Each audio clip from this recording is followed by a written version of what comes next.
Começa agora mais uma edição do Papo com Ela. Eu sou Michele Figueiredo e que alegria ter você aqui comigo em mais uma edição do nosso programa. Hoje a gente vai discutir dois assuntos muito importantes. Primeiro, como funciona a alienação parental, que está sendo discutido na legislação brasileira, e os prejuízos que isso causa às crianças e adolescentes que ficam nesse fogo cruzado dessas separações conflituosas. E a gente também vai discutir o perfeccionismo emocional. Você já ouviu falar sobre esse termo? Entende o que ele significa? Não? Então fica aqui no papo que a gente vai falar muito sobre essa temática que atinge principalmente as mulheres. Nas matérias você confere a obra da jornalista Mirela Duarte, O Livro das Mortes, e também uma oficina de extensão que está sendo realizada pela Universidade Federal de Mato Grosso, que busca incentivar a criatividade nos estudantes aqui da nossa cidade. Então já sabe, pega o teu café e vem comigo para conhecer todos esses conteúdos que a gente preparou com muito carinho para você. Já parou para pensar por que você se cobra tanto para estar bem? Por que sente culpa quando cansa, chora, quando não dá conta? Muitas mulheres aprenderam que sentir demais é fraqueza, que demonstrar dor é perder o controle. E assim vão se exigindo equilíbrio, maturidade e força o tempo todo, mesmo quando estão exaustas por dentro. Isso tem nome: perfeccionismo emocional. E é para a gente falar mais sobre esse assunto que o Papo com Ela recebe nessa edição a psicóloga Maria Alaide. Maria Alaide, muito obrigada por ter aceitado o nosso convite para a gente falar sobre essa temática que acho que acaba batendo a porta de muita gente, que é o perfeccionismo emocional, inclusive. Qual é a explicação para isso, né? Por que a gente busca ser perfeito ao ponto de sofrer até mesmo com os erros que são normais do desenvolvimento e da vida? Exatamente. Agradeço o convite, para estar aqui falando de um tema tão importante. É um tema que ele impacta a saúde mental.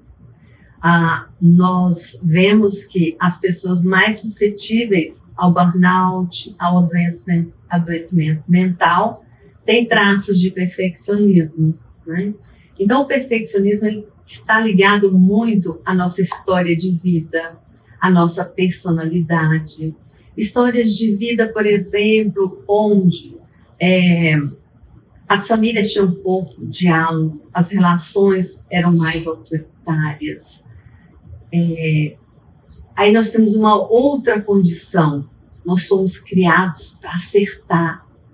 E quando a gente fala de perfeccionismo, nós estamos falando do medo de errar, medo de não dar conta, medo de ser criticado. Então, tudo isso vem dessa história de vida nossa.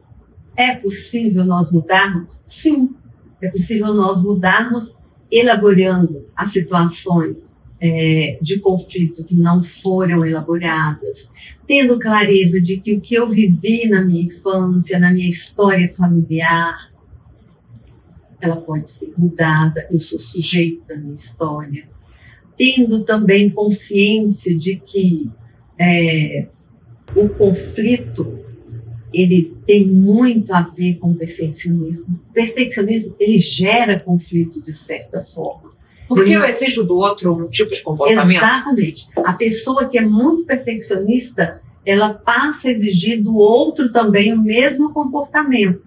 Aí nós temos visões diferentes, nós temos comportamentos diferentes que eles entram em atrito à medida que eu cobro do outro o mesmo perfeccionismo meu. Então, é uma fonte potencial de conflito. Agora me diz uma coisa, Alaide, a gente está falando do perfeccionismo e você disse sobre o medo, né? O perfeccionismo se instala quando existe um medo de não ser aceito, um medo de errar, um medo de ser julgado. Mas esse perfeccionismo não é também um fator que trava essa pessoa? Porque assim, se eu não fizer tudo exatamente do jeito que precisa ser feito, então eu prefiro não fazer. Isso também não acontece no outro posto, de ser paralisante? Mas normalmente é o oposto.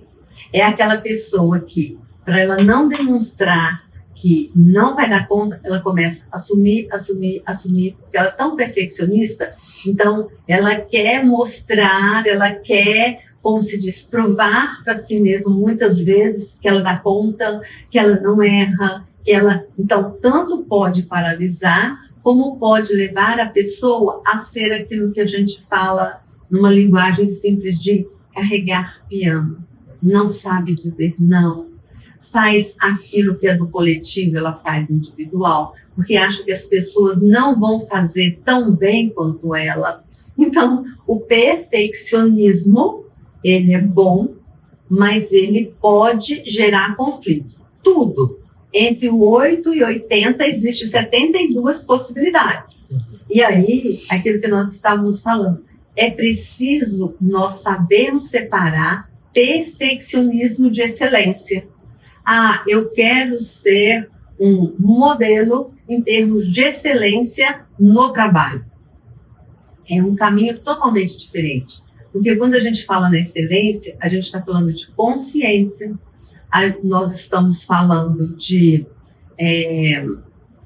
propósito, nós estamos falando de dar o melhor naquelas condições que são colocadas no nosso dispor. Se eu tenho a consciência, o erro faz parte do processo de aprendizado. Ou seja, eu considero o caminho. Se eu não tenho essa consciência, se o perfeccionismo tira de mim essa visão, o erro, ele pode ser considerado fracasso. Aí, se a pessoa descansa, já pode gerar culpa. E neste processo, neste caminho, vem a ansiedade, que nós estamos vendo, né? 2030 já será a causa maior de adoecimentos, afastamento, e hoje já é, né? Só que numa proporção muito maior. Então, vem a ansiedade, vem o sofrimento psíquico, vem, inclusive, pode vir, inclusive, o adoecimento mental. E a gente pode falar de um perfeccionismo emocional também, porque, assim, às vezes, a gente quer passar uma ideia de que está bem o tempo inteiro, né? De que eu não me irrito, de que eu não canso, de que eu não fico com raiva ou chateado. Isso também pode ser rotulado dessa maneira? Complementando, que eu não sou vulnerável. Exatamente. E aí, quando eu tento sustentar essa imagem a todo custo, né? Quanto isso interfere nas minhas relações, quanto isso interfere na minha qualidade de vida, quanto isso interfere nessa possibilidade de construção com o outro. Primeiro, eu não consigo sustentar o tempo inteiro. Nós não conseguimos. Nós conseguimos por um tempo. O estresse vai acumulando, o estresse se torna crônico e automaticamente, se não houver um processo de conscientização, vai causar não só conflito nas relações, aí vem relações conjugais, relações familiares, relações de trabalho. Tem mulheres, por exemplo, gente, não estou falando mal das mulheres, tá? Eu estou dizendo assim, tem mulheres, por conta do perfeccionismo, elas acabam tomando a frente nas decisões do casal. Aí depois ela reclama que o marido não faz nada. Ficou um lugar confortável para ele, né? Confortável para ele. A mesma dinâmica pode acontecer no trabalho. Pode acontecer, por exemplo, a pessoa vai absorvendo, ela acha que o colega não faz tão bem quanto ela. Ela vai absorvendo o que é do coletivo, mas existe um limite, né? Então, assim, a sobrecarga emocional, o corpo começa a dar sinais. Aí começa dor de cabeça, estômago, taquicardia. A literatura traz, por exemplo, de sintomas do burnout, a mais de 130 sintomas do físico. Né? Isso seria o que a gente chama de somatização ou não? Não, ao contrário. Então, assim, cada pessoa ela vai responder de uma forma diferente a essa sobrecarga que advém do perfeccionismo. Entendi. E aí aqui a gente também pode falar, como você disse pra gente, né? A excelência é diferente do perfeccionismo. O perfeccionismo emocional é diferente do autoconhecimento e do autocontrole, né? Exatamente. Vencer, trazer para um nível saudável esse perfeccionismo, se eu tiver a autoconsciência, o autoconhecimento. Então, para ter a autoconsciência, passa pelo autoconhecimento. Então, não tem como a gente separar uma coisa da outra. E qual que é a avaliação que a senhora faz dos dias de hoje, né? A gente tem tanta informação disponível, né? Tem tantos canais onde conteúdos de qualidade são disponibilizados, mas me parece que as pessoas meio que se perderam, né? E elas não conseguem fazer um bom proveito disso. A senhora considera que a saúde mental, ela tem sido olhada de fato com uma perspectiva que traga uma melhora da nossa vida em sociedade, ou ainda falta muito para que a gente enxergue esse setor, a importância de se olhar para isso, para que a gente possa construir uma história diferente? Falta muito. Como eu disse a você, nós temos aí as consequências da pandemia, né? Então, aí tem a questão cultural, nós aprendemos a cuidar do quê? Do corpo. Então, historicamente, nós aprendemos a cuidar do corpo. Por mais que a gente tenha dados, tenha informações sobre o autocuidado, por exemplo, a importância da alimentação, a importância do sono para regular as emoções. Na prática, nós estamos correndo no dia a dia, nós estamos como se tivéssemos correndo em círculo, tentando dar conta de muitas coisas ao mesmo tempo, com aquele sentimento de que ainda falta tempo. Então, nesta corrida, a gente só consegue parar, a maioria das pessoas só param quando o corpo para. Então, a saúde mental ainda está em segundo plano.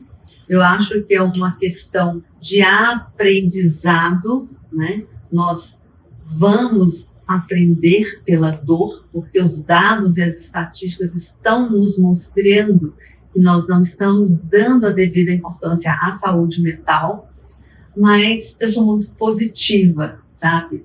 Nós temos agora a mudança na NR1, que trouxe a obrigatoriedade das empresas gerenciarem os riscos psicossociais, e aí nós estamos falando de saúde mental. Eu acho que a longo prazo, isso vai trazer resultados positivos para as empresas, para nós e para a sociedade.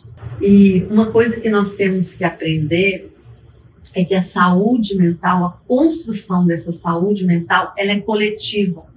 Eu não consigo cuidar da minha saúde mental sozinha.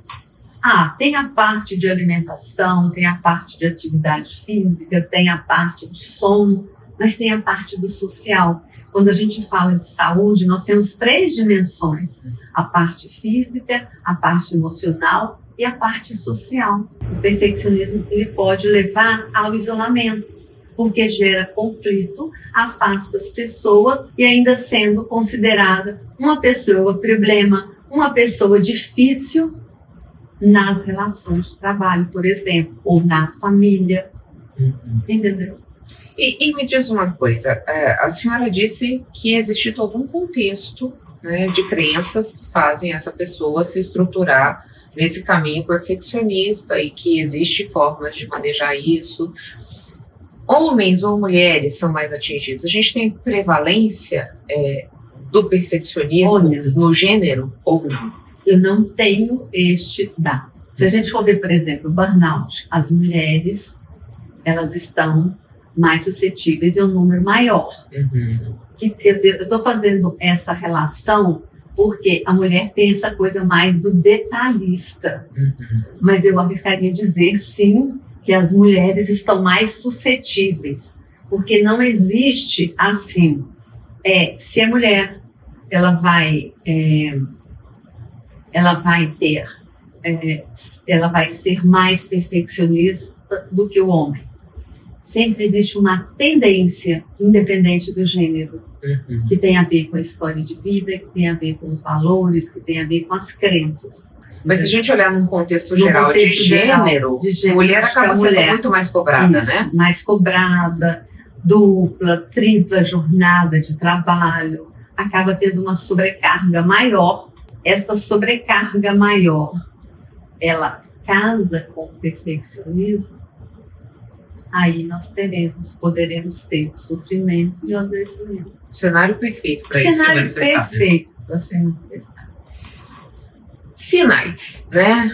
Tem alguém assistindo a gente e fala assim, opa, será que eu sou perfeccionista? Será que eu estou correndo risco? Né? Quando isso fica assim, quando salta aos olhos e que eu preciso mesmo procurar ajuda profissional para conseguir reverter aqui?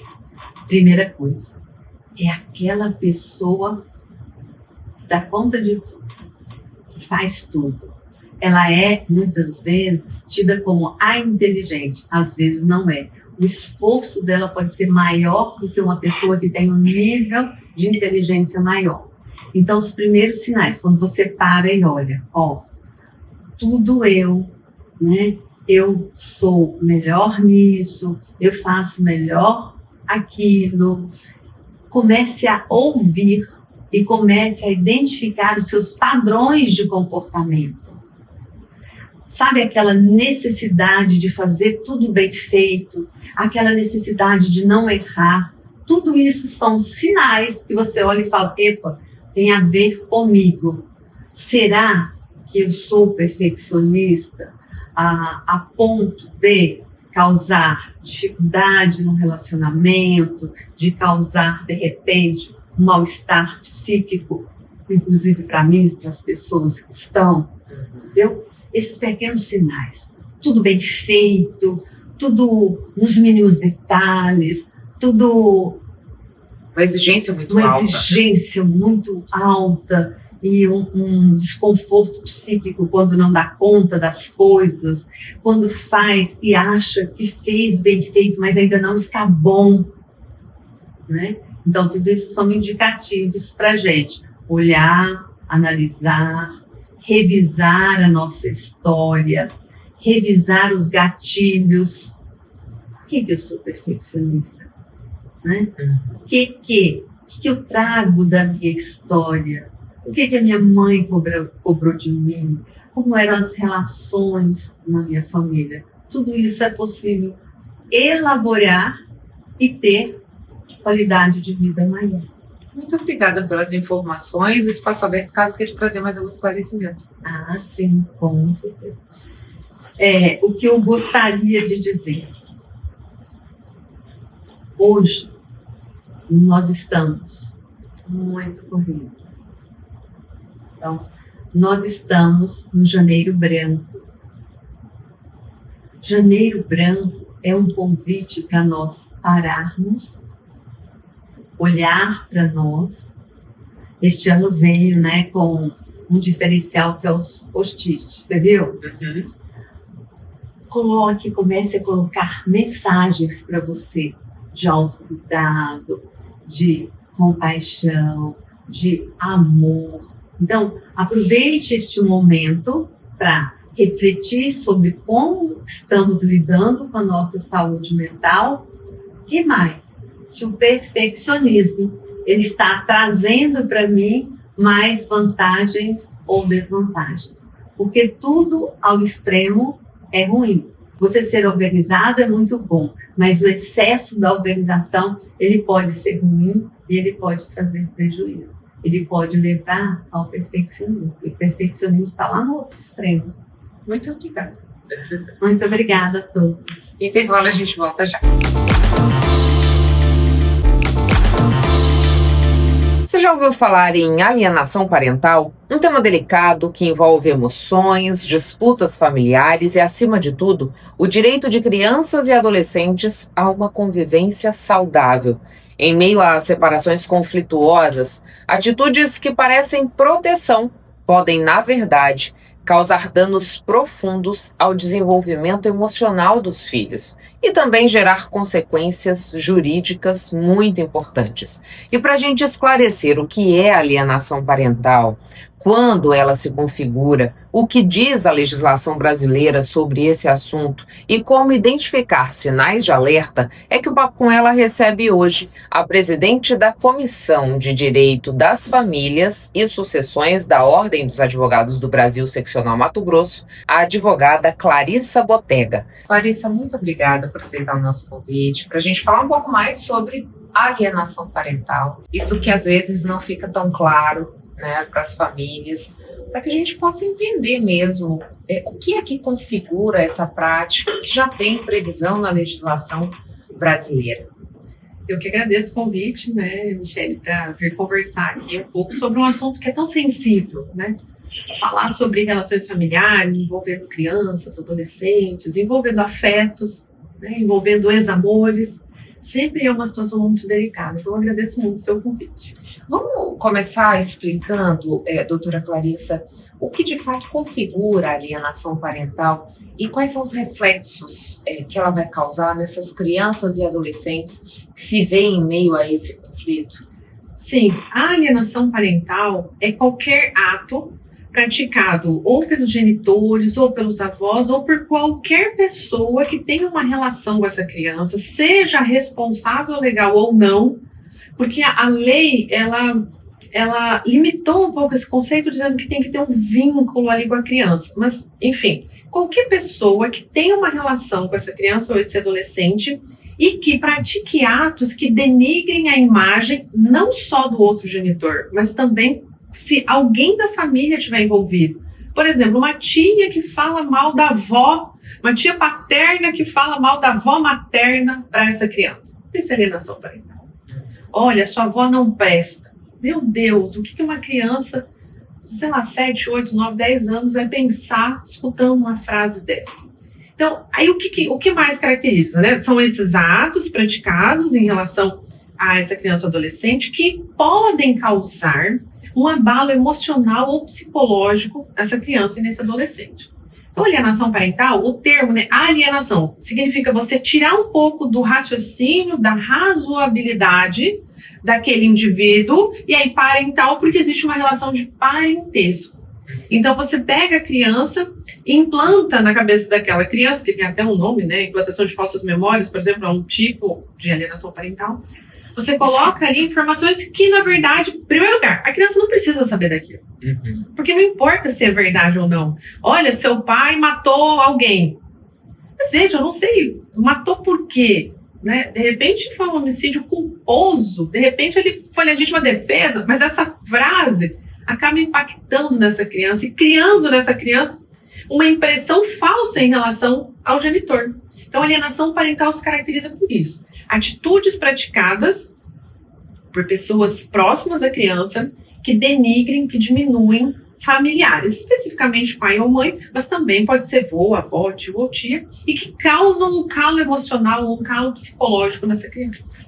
E você, querendo ou não, quando você fala mal ou você constrói uma imagem negativa de uma pessoa que é referência para essa criança ou para esse adolescente, de alguma maneira esse desenvolvimento se prejudica porque ela perde o norte, né? Muito, muito. Nós temos que entender que culturalmente, historicamente, nós temos ali a figura da família preenchida, né, pela criança, o pai ou a mãe. E eu estou incluindo aqui pai com pai, mãe com mãe, qualquer tipo de família. Mas eu tenho um norte.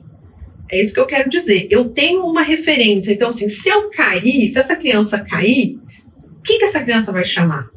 É o pai, é a mãe? Às vezes pai e mãe não estão presentes, tem uma avó cuidando, um vô. Quer dizer, quem é a figura de referência? E, de repente, essas informações que chegam para a criança, muitas vezes informações falsas ou distorcidas ou mal explicadas, pega aquela referência e aquela referência é quebrada. Então a criança olhava para o pai, que era um super-herói, eu quero ser como meu pai quando eu crescer, e de repente aquele pai deixou de ser o herói. E veja, eu não sou da área da psicologia, mas trabalho há muitos anos com famílias sessões, então tenho uma certa experiência com laudos psicológicos, conversas com terapeutas, psiquiatras. E dizem muito assim, não importa se o pai ou a mãe são seres humanos imperfeitos. Para a criança, ela tem que se desenvolver com aquela referência. A criança tem que dizer, nossa, eu quero ser como minha mãe, eu quero ser como meu pai. Então, isso cria, sim, na criança um grande problema, né? E eu tô falando muito criança, porque o adolescente, a gente já tem uma outra situação, né? O adolescente já tem uma experiência de vida e ele não está passando pela fase de formação. Então, a alienação parental é um pouco mais grave, na regra, para as crianças, até 12 anos, do que para os adolescentes, mas também os adolescentes sofrem com isso. Doutora, a senhora disse pra gente sobre esses diversos arranjos que podem caracterizar a alienação parental. A lei, se eu não estou equivocada, me corrija, se a informação não for essa, foi sancionada em 2010. Isso. Passou por algum tipo de mudança em 2022. Isso. O que a gente tem de registros de lá para cá, né? A alienação parental, ela vem batendo as portas do judiciário, os casos são crescentes. O que a senhora pode dizer como experiência para a gente? Sim, a lei de alienação parental, ela surge no Brasil de uma maneira até, vou dizer, esquisita, porque era uma lei que nós não sabíamos muito como trabalhar, e ela é uma lei que o sistema de justiça sozinho, com aquela visão entre juiz, promotor e advogado, não resolve nada. A própria lei trouxe uma figura nova, que é a figura do psicólogo, do psiquiatra, do terapeuta, da pessoa que tem a habilidade de identificar esses calos emocionais, essas consequências dos atos de alienação. Então ela surge no país e ninguém sabia muito bem como isso ia funcionar. Até mesmo o próprio judiciário se deparou com questões difíceis, né? Mas a gente veio evoluindo. Penso eu, Michele, que a lei da alienação parental é uma lei muito importante, mas ela em primeiro lugar, o objetivo dela é proteger crianças e adolescentes, principalmente na questão psicológica, né? Como é que está o estado mental das crianças e adolescentes. Porém, ela não é uma lei para crianças e adolescentes, ela é uma lei para os adultos, para as pessoas maiores de idade. Só que essas pessoas maiores de idade, me parece que não tiveram essa consciência. Ninguém conseguiu entender que essa lei é voltada mais para mim, como dever de proteção de criança e adolescente, do que para criança e adolescente. Então nós tivemos uma confusão aí. Então essa lei veio crescendo e hoje, qual que é o estado hoje da lei da alienação? Nós tivemos sentenças ótimas, decisões muito importantes para a preservação, né, da saúde mental das crianças, mas o que nós temos hoje? Hoje nós temos um movimento, como a gente estava falando, que é contra a lei da alienação parental. Que quer derrubar, inclusive, a legislação. Que quer revogar essa lei, que é de 2010. E qual é o motivo? O que está motivando esse movimento? Dizendo que a lei da alienação parental está virando moeda de troca, de negociação. Então, se você não fizer o que eu quero, eu vou te denunciar como alienador. Daí lá nós temos algumas penalidades. Então, ou você faz o que eu quero, ou, por exemplo, o pai quer visitar a criança e a mãe fala assim, não vai visitar. Ele fala assim, mas eu quero, né? Eu preciso, meu filho precisa de mim. E a mãe fala assim, se você ficar insistindo, eu vou entrar com uma ação de alienação parental, porque eu não quero mais que você veja o meu filho, como se ela tivesse feito sozinha, né? Então, existe esse movimento que hoje é contra a lei da alienação parental e o objetivo é revogar a lei totalmente. Então, nós ficaríamos aí em desamparo. E qual que é a avaliação que a senhora faz disso? É prejudicial revogar a lei? Para mim é prejudicial. Eu entendo que nesse sentido de proteção dos vulneráveis, das crianças e dos adolescentes, nós precisamos manter a lei de alienação parental. O que nós precisamos fazer? Conscientizar as pessoas do objetivo da lei. O objetivo da lei, pelo amor de Deus, não é virar moeda de troca, não é uma negociação, não é uma ameaça, ou você paga mais pensão ou eu vou te denunciar. Né? Essa relação entre ex-cônjuges, né, ou ex-companheiros, essa relação entre ex-afetos, né, porque eu digo assim, as pessoas tinham afeto, esse afeto acabou. Então, essa relação ela precisa ser esclarecida, ela precisa ser fortalecida, ela precisa ser compreendida para que isso aqui não se reflita nas crianças e nos adolescentes. Essa é a realidade. a lei não é ruim. O uso dela que se faz de forma equivocada. Exatamente. Né? Quem está usando de maneira inadequada a lei são as próprias pessoas. As pessoas que deveriam se preocupar com as crianças e adolescentes. É pai e mãe, é vô e vó, é tio e tia. Essas pessoas é que manipulam o conteúdo da lei. Porque veja bem, Michele, não existe possibilidade imaginável da gente fazer uma lei perfeita, que vai prever todas as hipóteses. A sociedade é mutável, nós estamos evoluindo todos os dias. Então a gente precisa entender isso e precisa conscientizar a família dessas crianças e adolescentes.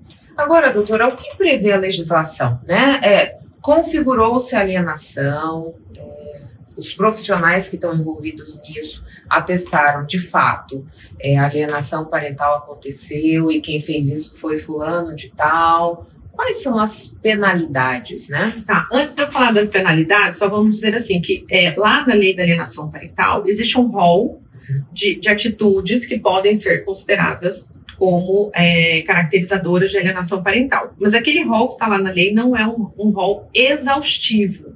Não é só aquilo que está na lei. Outras situações podem caracterizar alienação parental. Vou dar alguns exemplos bem simples, né? Por exemplo, a mãe pega a criança e muda de domicílio para afastar a convivência dessa criança com o pai. Né? Não tem nenhum outro motivo. Ela não passou num concurso, ela não foi fazer um doutorado, né? Não, sem motivo, ela fala assim, vou embora e fui. Então, isso afasta. Prejudicar o outro genitor no sentido de conviver com a criança e adolescente. Ah, vou buscar hoje. Ah, hoje não. Ah, então amanhã também não. Não tem justificativa, sempre é um não, é um não. E também, o que nós já falamos aqui, falar mal, né? Desqualificar o genitor ou a genitora ou qualquer pessoa da família. Então, são exemplos.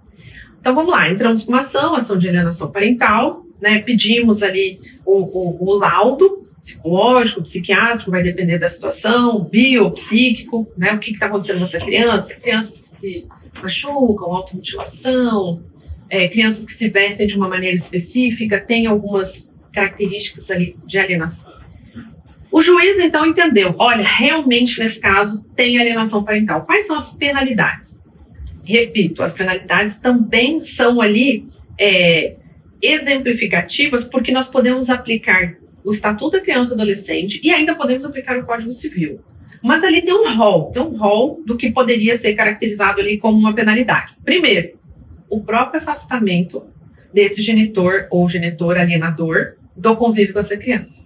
Isso antes era automático e houve uma mudança, é isso ou não? Não. Essa é uma penalidade que já está lá na lei desde sempre. Porque se entendia que, em primeiro lugar, nós precisaríamos afastar, mesmo que seja momentaneamente.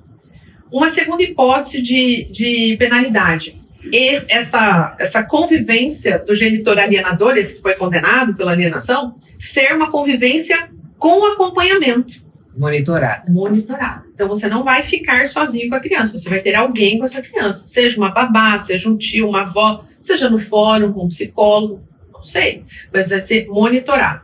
Nós também temos lá a previsão da multa.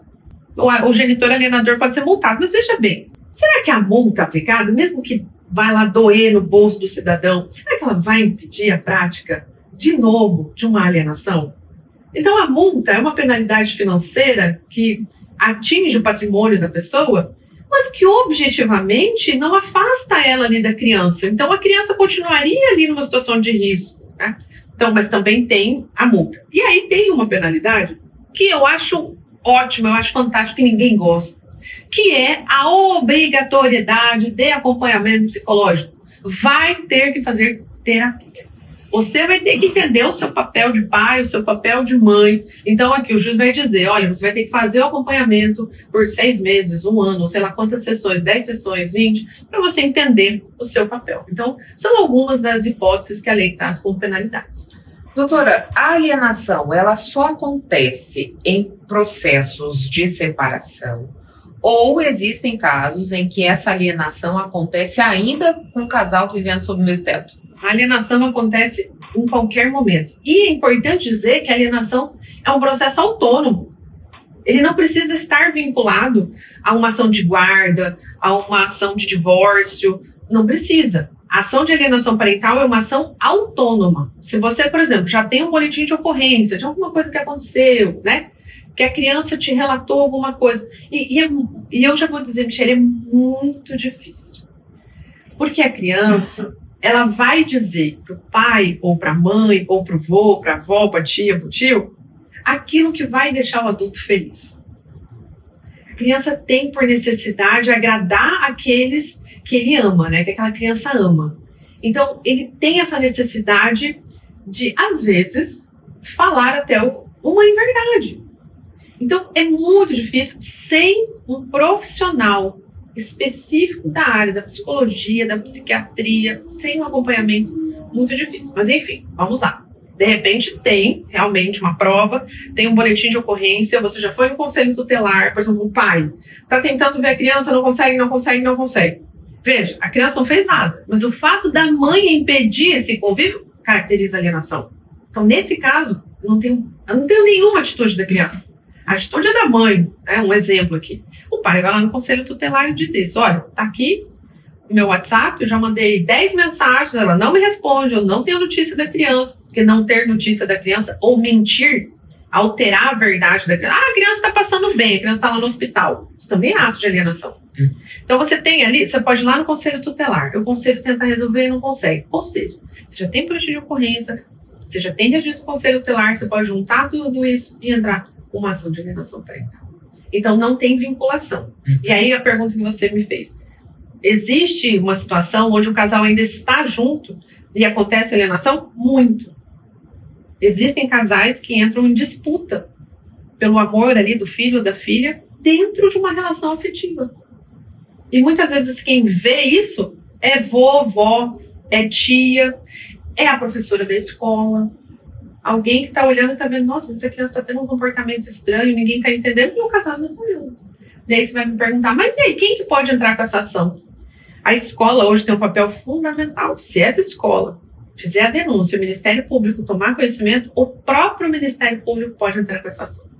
Então não é uma ação que a legitimidade seja exclusiva de pai, mãe ou de alguém da família. O próprio Ministério Público, como protetor e guardião dos vulneráveis, ele pode entrar com a ação de alienação parental. A senhora falou para a gente sobre alguns sinais, né? A criança pratica autolesão, ela pode se vestir de uma maneira característica que aponte essa possibilidade de alienação. Existem outros sinais que a gente deve observar e que denunciam que essa prática pode estar acontecendo? Sim. A rejeição, seja do pai ou da mãe, né? Por exemplo, a criança vai para a casa do pai e ela fica assim, eu quero voltar para a casa da minha mãe, eu quero voltar para a casa da minha mãe. E o pai está ali fazendo de tudo para que aquela criança se sinta bem e ela não se sente bem. Então, mas meu filho, o que está acontecendo? Você não quer ficar com o pai? Muitas vezes a criança não vai contar, mas existe um ato de alienação na casa da mãe, ou vice-versa, né? Então, essa rejeição, eu não quero ver, eu não quero falar. Né? Às vezes a gente recebe pessoas lá no escritório que falam assim, meu filho não quer nem conversar comigo por telefone. Nossa, mas que estranho. Né? Uma criança que não quer conversar com o pai ou com a mãe, nem por telefone. Então, isso caracteriza também que essa criança está passando por alguma situação que é desconfortável, né? Aí a gente tem a automutilação, a gente tem crianças que param de comer. Porque pai e mãe têm um alimento... eu adoro lasanha, então sempre, domingo é o dia da lasanha. Essa criança começa, não vou comer lasanha porque meu pai não presta, e aí eu não vou comer massa, e aí eu não vou comer nada. E aí eu passo a água, e essa criança começa a definhar. Sinais depressivos, né? Claro, tem que ver a idade. Nós estamos falando aqui de um cenário geral, né? Porque a gente sabe que adolescente chega num período que tem que dormir muito, né? Mas, por exemplo, uma criança toda ativa que, de repente, do nada, ela começa a dormir demais, né? A criança que não quer tomar banho. A criança que não quer tomar banho, dependendo da idade, você tem que começar a desconfiar se já não aconteceu alguma coisa com ela dentro de um banheiro. Porque ela já tem um calo emocional, uma resistência ao banheiro. Então, o que está acontecendo? Então, o que a gente sempre diz assim, sempre que você notar uma alteração de comportamento no seu filho, porque quem melhor conhece o filho? Pai e mãe. Notou uma alteração de comportamento? Era uma criança muito inteligente, só tirava nota boa, e de repente começa a aparecer nota baixa. Professor é aliado de pai e mãe. Você tem que agradecer aquele ser humano que está ali com seu filho, ensinando para ele as coisas da vida. vai lá conversar com o professor. Porque às vezes também, Michele, não vamos exagerar, às vezes tem uma frustração amorosa, né? Uma criança ali de 10, 9, 10 anos, 11, meu namoradinho, de repente o namoradinho arranjou outra, não quero mais você. Pode ser uma desilusão amorosa de crianças ali, não tô falando de namoro, né? Já também não vamos exagerar. Só falando daquele amor platônico, do amiguinho e tal. Pode ser isso. Mas é responsabilidade do pai e da mãe investigar essa mudança de comportamento na criança ou no adolescente. Doutora, muito obrigada pelas informações. O espaço é disponível caso a senhora queira fazer mais algum esclarecimento. Eu que agradeço o convite. Acho muito importante que a gente converse sobre essas questões, né? Tem um outro tema que também envolve crianças e que a gente vem analisando aí o comportamento das questões relacionadas às redes sociais. Quem sabe depois a gente marca um outro para falar que além da alienação parental, onde tem ali uma disputa, né, às vezes os pais acabam colocando a criança numa situação de risco sem pensar, que é o caso do oversharing hoje nas redes sociais. Então, o excesso de exposição das crianças. E mais do que excesso de exposição, é o bloqueio do desenvolvimento da personalidade da criança de forma livre, porque os pais acabam criando ali uma personalidade a qual às vezes a criança não se identifica, e isso cria um grande problema de identidade, né? Então, vamos continuar falando sobre crianças e adolescentes, e fica aí minha sugestão para a gente conversar sobre a oversharing. Não tenha dúvida que convidaremos a senhora novamente para falar sobre a temática. Obrigada. Intervalo, a gente volta já. Sabe todo esse conteúdo que vai ao ar aqui no Papo com Ela? Sabe onde você consegue encontrar ele também? No nosso canal no YouTube. Tudo que a gente produz aqui vai para lá. Você ainda não está inscrito ou inscrita? Então fica o meu convite, inscreva-se, porque assim você não perde nenhum assunto do papo. Convida aí seu parente, vizinho, aquele amigo próximo, para que ele também faça parte dessa comunidade lá no YouTube. Para facilitar a sua vida, a gente criou esse QR Code que aparece aqui na tua tela. Basta mirar a câmera do celular para ele, que ele já vai te dar o caminho para fazer a sua inscrição. Sabe onde mais tem conteúdo do Papo com Ela disponível? No site nossarepublica.com.br.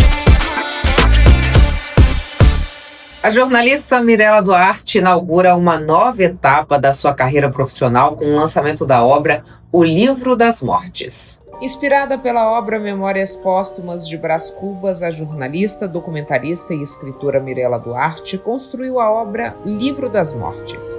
Ele é composto por contos e crônicas baseados em todo o conteúdo reunido pela autora ao longo de 15 anos, entrevistando personalidades da cultura mato-grossense que já partiram dessa vida.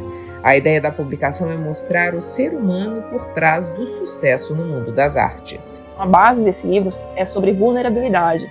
E todas as pessoas são pessoas muito humanas, cheias de falhas, assim como eu, assim como qualquer outra pessoa, ainda que elas façam coisas brilhantes. Dentre os personagens retratados em O Livro das Mortes estão Regina Pena e Benedito Nunes. Mirela começa o trabalho de organização da obra em 2018. Mas nele não estão contidos apenas contos e crônicas. Pensando numa maior interatividade com o livro, a autora incluiu desenhos que podem ser coloridos. É um livro fininho, é um livro que tem ilustrações, se as pessoas quiserem pintar, rascunhar, porque eu acho que a gente tem que perder o medo no livro. As pessoas parecem que às vezes elas têm medo. Será que eu vou estar andando com o livro na mão? Vão achar que eu estou querendo ser intelectual ou muito inteligente? Eu falo, não, gente, o livro é só um livro. Encosta no livro, abre o livro, lê em voz alta o livro, dorme com ele embaixo da sua cabeça, porque eu acho que das poucas coisas que a gente tem a possibilidade de dedicar pra gente, além de assistir um filme a gente às vezes acaba interagindo, até comentando sobre. É um livro que ninguém pode viver o processo por você, porque você vai estar lendo sozinho. Então eu acho que quando a gente tem a possibilidade de ter um livro em mãos, a gente reivindica pro mundo, falando assim, não, esse tempo é para mim. Mirela conta que sua versão escritora aflorou ainda na infância. A mãe da autora atua como professora de literatura e língua portuguesa, o que influenciou diretamente na construção profissional. Comecei a escrever a primeira poesia com 8, 9 anos, e aí depois com uns 12 eu já tinha os primeiros contos, as primeiras crônicas, e fiz jornalismo depois. porque eu queria exercitar vários estilos de escrita, e é o que eu faço hoje em dia, como roteirista, escrevendo projetos, como assessora de comunicação. E o jornalismo que eu mais exercitei durante todo esse período da minha vida foi o jornalismo cultural e literário, por ter essa proximidade com esses temas, né, que é a área que eu mais atuei todo o tempo da minha vida. Apesar disso, eu fiz esse salto no tempo e estou publicando meu primeiro livro agora. Então eu comecei a escrever literatura antes de estar na comunicação. A escritora já anuncia que novas obras estão sendo escritas, com lançamentos previstos para 2026 e 2027. Enquanto elas não chegam, o Livro das Mortes convida o leitor para uma viagem de autoconhecimento. Essas pessoas vão se encontrar também dentro desse livro, porque eu acho que de todas as vulnerabilidades humanas, pelo menos uma, talvez essa pessoa que vai ler esse livro se identifique. Então, é um livro que fala sobre si mesmo, porque o livro é um espelho. Quando a gente gosta da obra ou desgosta da obra, ela encontrou algum pedaço da gente dentro dela também. Então, a gente pode se encontrar dentro desse livro, né? Todas as vezes que eu leio esse livro, eu encontro um pedacinho diferente de mim e de um pensamento que eu tive em algum momento na minha vida e eu lembro dele. Por isso que eu digo que também é um livro de memórias, né? E o título, apesar de ser o Livro das Mortes, às vezes seja um recomeço, porque a morte ela pode simbolizar um novo momento. A gente morre todo dia e nasce de novo, porque amanhã nós seremos outros. O Livro das Mortes pode ser adquirido pelo site mireladuarte.eco.br/livro. O projeto de extensão da Universidade Federal de Mato Grosso busca, através de oficinas, inspirar habilidades de escrita e interpretação, assim como estimular a criatividade e a expressão pessoal de estudantes. A sala de aula se transforma em um lugar de troca, expressão e descoberta. Estudantes vivem uma experiência que vai além do conteúdo tradicional e convida cada um a olhar para dentro e para o mundo ao redor. É o projeto de oficinas temáticas de arte e comunicação promovido pelo Circle, idealizado e conduzido pelo professor da Universidade Federal de Mato Grosso, Aclise Matos, com o apoio de universitários que atuam como monitores, criando um ambiente de acolhimento e incentivo. Então, aqui também a gente desenvolve projetos extensionistas. Extensão é a gente levar o conhecimento produzido na universidade para fora, para a escola, a comunidade, praça, o Pantanal, tem vários departamentos, cada um trabalha com uma área. A minha área é muito criativa, leitura, literatura, e a gente constatou uma carência em leitura.